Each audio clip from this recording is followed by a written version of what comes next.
Bonjour à toutes et à tous. Bonjour à tous. Donc effectivement, nous allons vous faire une présentation en duo avec Julien Narayanin du groupe Verekia, afin de vous parler d'anticipation des seuils RE 2020 2025, avec, on a entendu parler donc d'ossature bois, avec un autre matériau, parfois quand même... tellement omniprésent, n'est-ce pas, dans ce lieu, et à la fois assez méconnu pour les constructions neuves, c'est la pierre de taille. Tout à fait.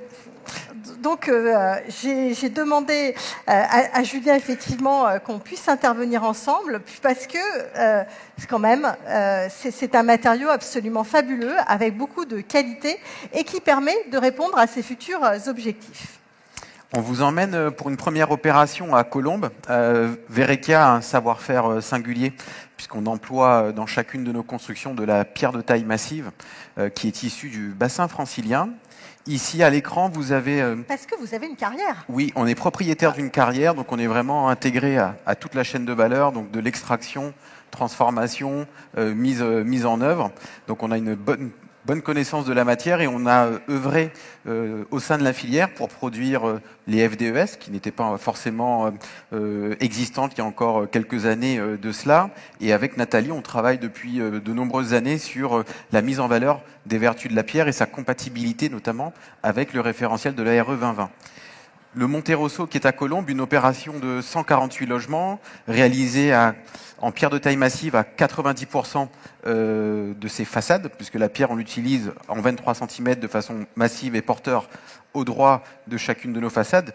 Ici, une opération en peigne avec des terrasses qui dégagent des vues sur le grand paysage, et puis des logements qui sont très confortables parce que très résilients et très confortables, surtout pour faire face aux futurs étés caniculaires.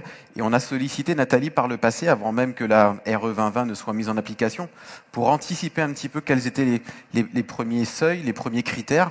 Et je te laisse partager le résultat. Alors effectivement, le bâtiment de Colombes, on l'a simulé tel quel, on l'a passé de la RT 2012 à la RE 2020, en appréciant toutes ses qualités, et on s'est aperçu déjà, un petit souci, c'est que le bébio de la RE 2020, il est renforcé. Il est renforcé, et ce qui fait que, ça nécessite, pour que ce bâtiment soit conforme à la RE 2020, d'augmenter la performance énergétique de l'enveloppe. Donc ça, c'est déjà un premier petit problème, parce qu'effectivement, le problème auquel on est confronté avec la pierre de taille, c'est le traitement des ponts thermiques. On ne peut pas mettre un rupteur, on ne peut pas isoler par l'extérieur, donc ça signifie avoir un bâtiment qui soit mieux isolé, mais également plus étanche à l'air, enfin trouver d'autres solutions. Au niveau confort d'été, pas de problème. Donc là, on a effectivement, ce sont des bâtiments où on a de l'inertie, on a de la masse, donc forcément, on est très bon en confort d'été. En consommation énergétique, on n'avait pas trop de problèmes non plus pour respecter le CEP. Le CPNR, le bâtiment à la base, il est en chaufferie gaz. Donc effectivement, il est pas très loin du seuil RE 2020, mais il lui manque un petit chouïa. Comme on est en installation collective, on a beaucoup de pertes de bouclage.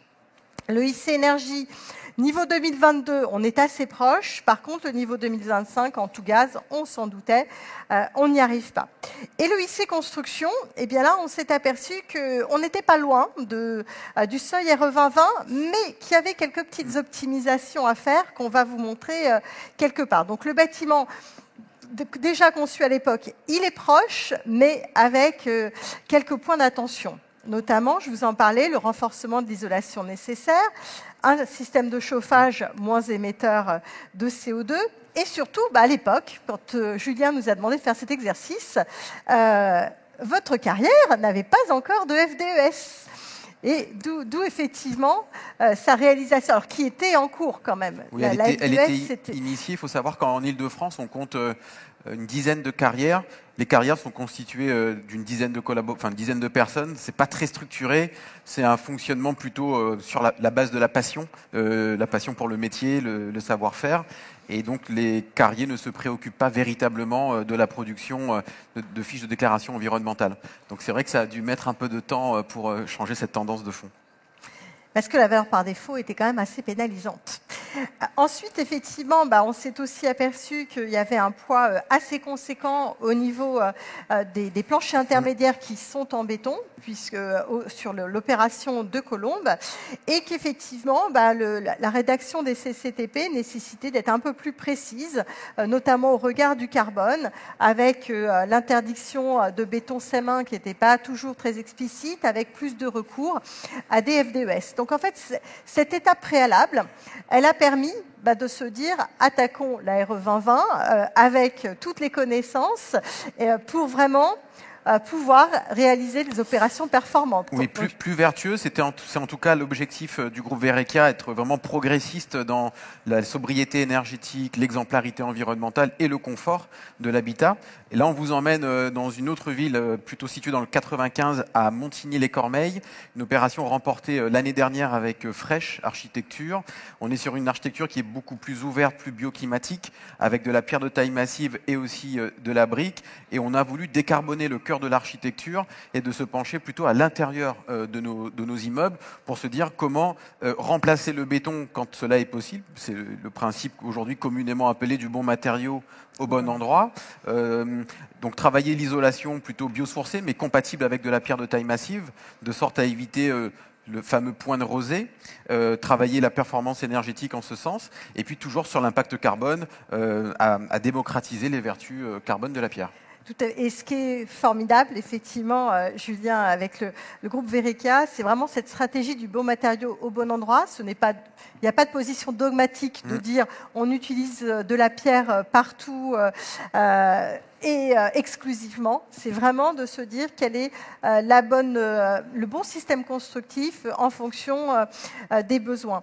Et ça, effectivement, c'est l'opération de Montigny avec 87 logements collectifs. Tout à fait.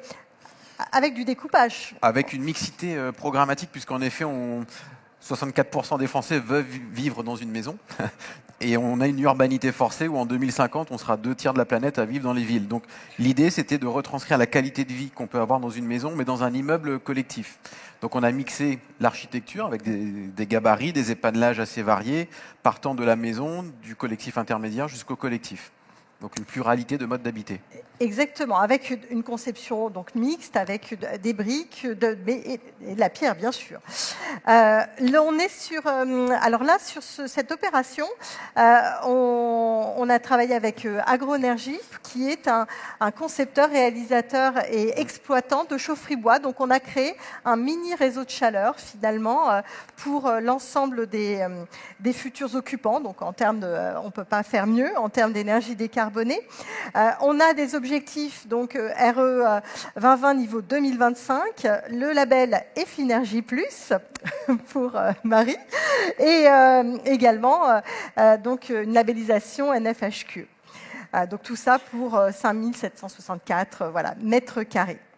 Alors, on est effectivement avec des murs extérieurs à la fois en briques et en pierre, avec des niveaux d'isolation très performants, donc avec ce système de chaufferie bois, de la ventilation simple flux.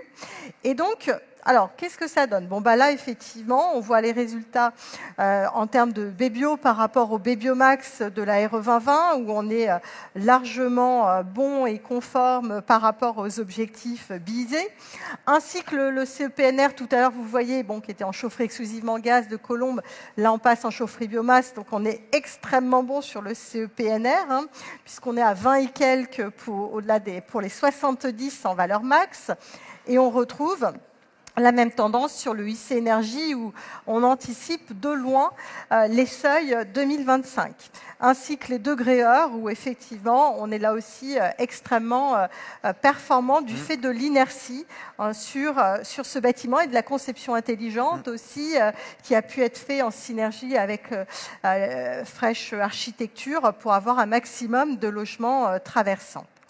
Maintenant, le sujet du carbone.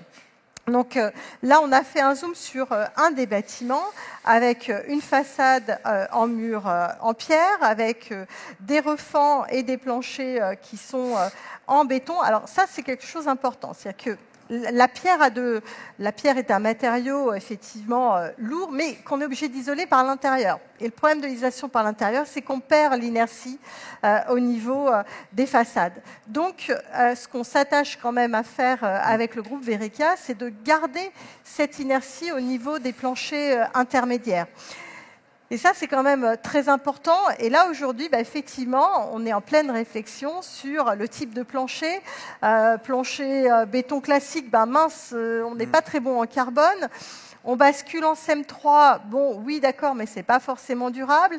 On passe avec des planchers mixtes, bois carbone, donc ça, c'est quelque chose dont on discute avec Julien de manière beaucoup plus pratique pour essayer justement de décarboner un maximum. Et comme on échangeait hier, plancher bois, ça nous pose quelques soucis. Ça pose quelques problématiques, en effet.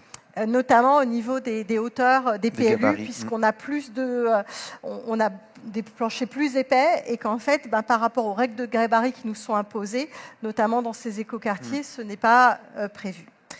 Donc là, effectivement, ce projet, pour qu'il atteigne le niveau 2025, ça nécessite une optimisation, et notamment au niveau des planchers intermédiaires, où on ne peut pas passer avec du plancher béton classique, on est obligé de passer avec un béton moins carboné, à minima de type CEM3. Et on a regardé effectivement les différents types de planchers en CEM3A, en CEM3B, soit en plancher intermédiaire sol, soit aussi en incluant les refends. Et effectivement, pour pouvoir passer sous le seuil de 2025, c'est clair que le traitement des planchers est une priorité. Et en effet, pour poursuivre tous ces travaux, Verica, c'est à peu près 1200 logements en pierre de taille chaque année, répartis dans toute l'Île-de-France. On s'est dit qu'il nous fallait constituer une cellule de recherche et développement qui serait un peu la tête chercheuse sur ces problématiques, ces enjeux environnementaux et de nouveaux modes constructifs. Et depuis 2 ans, avec Nathalie, on travaille véritablement à l'expérimentation à l'échelle de nos opérations, avant de pouvoir généraliser ces modes constructifs et pouvoir les dupliquer à échelle 1 en réalité. L'année dernière, on s'est beaucoup attelé à l'efficacité énergétique du bâti. Donc on a vraiment travaillé la compatibilité des isolants avec la pierre de taille, de sorte à respecter la conductivité et la résistance thermique à la fois. On a un bon retour d'expérience aujourd'hui. Pour aller encore plus loin dans le cycle apprenant, on a instrumenté nos logements, de sorte à collecter de la donnée, vraiment pour travailler sur le confort hygrothermique. Ça, c'est quelque chose qui nous tenait à cœur, parce que chez Verica, on a 80% de notre clientèle qui est constituée de propriétaires occupants, donc très soucieux de la façon dont on va habiter dans ce logement tous les jours, avec des usages qui évoluent en fonction des modes de vie, bien évidemment. Cette année, on a mis en place un comité scientifique qui nous permet, cette fois-ci, de travailler sur au moins 4 thèmes, qui sont la maîtrise des charges, donc la consommation énergétique, l'acoustique aussi, qui est très important à l'intérieur du logement. Ça fait partie des critères les plus soulignés, les plus attendus par les familles.